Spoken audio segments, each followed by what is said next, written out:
సంగారెడ్డిలో గురుక సమస్యకు చికిత్స కోసం వచ్చిన వ్యక్తి ప్రైవేట్ ఆసుపత్రిలో మృతి చెందడం ఇప్పుడు దుమారం రేపింది. గురుక సమస్యతో ఆసుపత్రి వచ్చిన వ్యక్తికి ముక్కుకు ఆపరేషన్ చేశారు వైద్యులు. అయితే పేషెంట్ వెల్దురి శ్రీనివాస్ మృతి చెందాడు. పేషెంట్ కు గుండెపోటు వచ్చిందని ఆసుపత్రి యాజమాన్యం చెబుతుంది. ఆరోగ్యంగా ఉన్న వ్యక్తి ఎలా మృతి చెందాడంటూ బంధువులు వైద్యులను నిలదీశారు. ఈ ఘటన జరిగిన సంగారెడ్డిలోని పద్మావతి ఆసుపత్రి వద్ద మృతుడి బంధువులు గొడవకు దిగారు.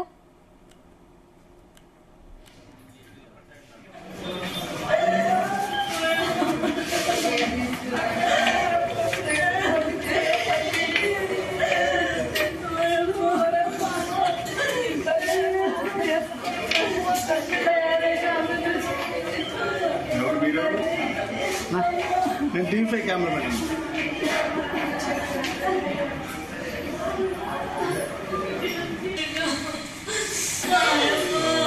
సర్జరీ కోసం వస్తే ఆపరేషన్ చేసి ఇక సంగారెడ్డిలో గురక కోసం చికిత్స తీసుకుంటే ఆ మనిషి చనిపోయిన పరిస్థితి మనకు కనిపిస్తుంది. దీనికి సంబంధించిన మరిన్ని డీటెయిల్స్ మా కరెస్పాండెంట్ నగేష్ అందిస్తారు. నగేష్, ఏంటి దీనికి సంబంధించిన డీటెయిల్స్? గురక కోసం చికిత్స కోసం వెళ్తే ఏకంగా మనిషి మృతి చెందిన సందర్భం కనిపిస్తుంది. అసలు కుటుంబ సభ్యులు ఏమంటున్నారు? ఏంటి లోపం ఎక్కడ జరిగింది? సునీత, సంగారెడ్డిలో ఒక ప్రైవేటు ఆసుపత్రిలో ఈ ఘటన జరిగింది. గురక సమస్యతో సంగారెడ్డి జిల్లా కొండాపూర్ మండలం గారకుర్తికి చెందిన శ్రీనివాస్ అనే వ్యక్తి నిన్న ప్రైవేట్ ఆసుపత్రి అయిన పద్మావతి ఆసుపత్రిలో జాయిన్ అయ్యారు. అయితే ఆయనకు తరచూ గురక సమస్య వస్తుండటంతో బంధువులు ఇతర వ్యక్తులు ఆసుపత్రిలో చూసుకుంటే ఈ సమస్య తీరుతుందని చెప్పడంతోనే ఆయన ఆరోగ్యంగా ఉన్న వ్యక్తి ఆసుపత్రిలో చేరారు. ఆసుపత్రిలో చేరిన తర్వాత వైద్యులు ఆయన ముక్కులో కొద్దిగా బోన్ పెరిగింది, బోన్ ఆపరేషన్ చేసి తీసేయాలని చెప్పి వైద్యులు సూచించిన ఇంత చిన్న విషయానికి ఆపరేషన్ చేయడం ఎందుకని మొదట వారి కుటుంబ సభ్యులు కావచ్చు, బంధువులు వద్దని చెప్పినప్పటికీ ఆసుపత్రి వైద్యులు కావచ్చు, యాజమాన్యం ఆపరేషన్ తోనే ఈ సమస్య తీరుతుందని చెప్పారు. దీంతో ఆసుపత్రిలో అక్కడ మొదట ఆపరేషన్ కు ఏర్పాట్లు చేసుకున్నప్పటికీ కుటుంబ సభ్యులు చెప్తున్నది ఏంటంటే నిన్న మధ్యాహ్నం సమయంలో జాయిన్ అయితే రాత్రి 2 వరకు ఎలాంటి సమాచారం ఇవ్వకుండా రాత్రి 2 గంటల సమయంలో ఈ వ్యక్తి మృతి చెందాడని చెప్పి వాళ్ళు చెప్పడంతో స్థానికంగా కలకలం రేపిందని చెప్పుకోవచ్చు. పద్మావతి ఆసుపత్రి యాజమాన్యం ఈ విషయం పైన ఇప్పటి వరకు ఎలాంటి సమాధానం ఇవ్వడం లేదు. ఎందుకంటే వెల్టూరి శ్రీనివాస్ అనే వ్యక్తి, గారకుర్తికి చెందిన వ్యక్తి ఆసుపత్రికి గురక సమస్యతో వస్తే ఆయన చనిపోవడం అనేది కొంచెం ఇక్కడ స్థానికంగా చర్చనీయాంశంగా మారింది.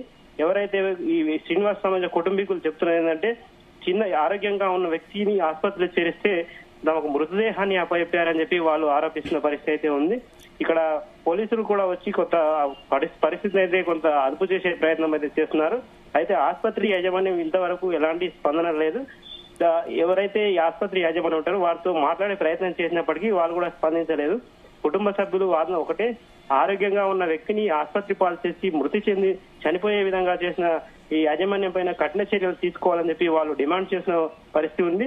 ఎవరైతే వెల్టూరు శ్రీనివాస్ ఉన్నారో ఆయన గతంలో కిసాన్ సంఘ్ లో కూడా పనిచేశారు. ఆయన స్థానికంగా కూడా కొద్దిగా పరిచయాల వ్యక్తి, తోటి వారికి సాయం చేసే నేచర్ కలిగిన వ్యక్తి కావడంతో చాలా మంది ఆసుపత్రి వైపు వస్తున్నారు. ఈ పద్మావతి హాస్పిటల్ యాజమాన్యం నిర్లక్ష్యం కారణంగానే ఇలాంటి ఘటనలు చోటు చేసుకుంటున్నాయి. సంగారెడ్డి జిల్లాలో ముఖ్యంగా డిఎంహెచ్ఓ నిర్లక్ష్యం అనేది కొట్టుమిట్టుగా కనిపిస్తుందని చెప్పుకోవచ్చు. ఎందుకంటే సంగారెడ్డి డిఎంహెచ్ఓ తరచూ ఇలాంటి ఘటనల పైన ఏవైతే కఠిన చర్యలు తీసుకోవాల్సి ఉంటుంది, కానీ వాళ్ళు మొక్కుబడి చర్యలు తీసుకోవడంతో ప్రైవేటు ఆసుపత్రులు అయితే ఇష్టారాజ్యంగా నడుస్తున్నాయి. ముఖ్యంగా సంగారెడ్డి పట్టణంలో దాదాపు 40 నుంచి 50 ప్రైవేట్ ఆసుపత్రులు ఉంటాయి. ఈ ప్రైవేట్ ఆసుపత్రుల అరాచకాలకు అడ్డు అదుపు లేదని చెప్పి స్థానికంగా చాలా రోజులుగా గొడవలు జరుగుతున్నాయి. ఇలాంటి ఘటనలు తరచూ జరుగుతున్నప్పటికీ అటు డిఎంహెచ్ఓ కావచ్చు, కలెక్టర్ కావచ్చు, ఇతర ఉన్నతాధికారులు చర్యలు తీసుకోకపోవడం వల్లే ఇలాంటి ఘటనలు పునరావృతం అవుతున్నాయని చెప్పి స్థానికంగా వాదన వినిపిస్తుంది. Right Nagesh, thank you.